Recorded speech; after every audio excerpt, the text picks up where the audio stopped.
பெரம்பலூர் அருகே காரிலிருந்து கட்டுக்கட்டாக 2.44 கோடி ரூபாய் சிக்கி இருக்கிறது. இதுகுறித்தான கூடுதல் விவரங்களுடன் எமது செய்தியாளர் சரவணன் இணைந்திருக்கிறார். வணக்கம் சரவணன், முழு விவரங்கள் என்ன?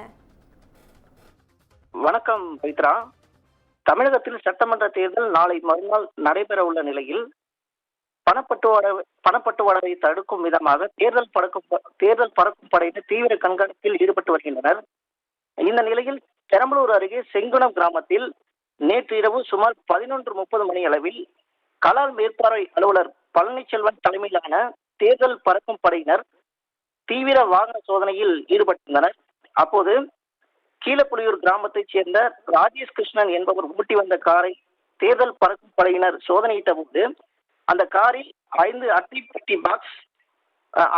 அட்டைப்பெட்டி பாக்ஸில் உரிய ஆவணங்களின்றி கட்டுக்கட்டாக ரூபாய் 2,44,97,500 ரூபாய் உரிய ஆவணங்களின்றி கொண்டு செல்லப்பட்டது தெரிய வந்தது. இதனையடுத்து அந்த பணத்தை தேர்தல் பறக்கும் படையினர் பறிமுதல் செய்துள்ளனர். மேலும் அவர் ஓட்டியிருந்த காரையும் பறிமுதல் செய்துள்ளனர். தொடர்ந்து கைப்பற்றப்பட்ட ரூபாய் 2,44,97,500 ரூபாய் பணத்தை தேர்தல் பறக்கும் படையினர் பெரம்பலூர் வருவாய் கோட்டாட்சியர் அலுவலர் அனிதாவிடம் ஒப்படைத்துள்ளனர்.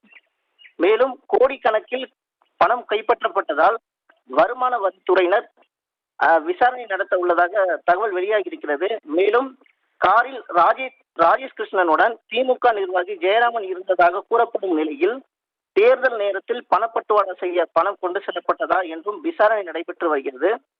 தேர்தல் நெருங்கும் நேரத்தில் பெரம்பலூர் அருகே ரூபாய் 2,44,00,000 பணம் பறிமுதல் செய்யப்பட்டுள்ளது பெரும் பரபரப்பை ஏற்படுத்தியுள்ளது. பவித்ரா, விவரங்களுக்கு நன்றி சரவணன்.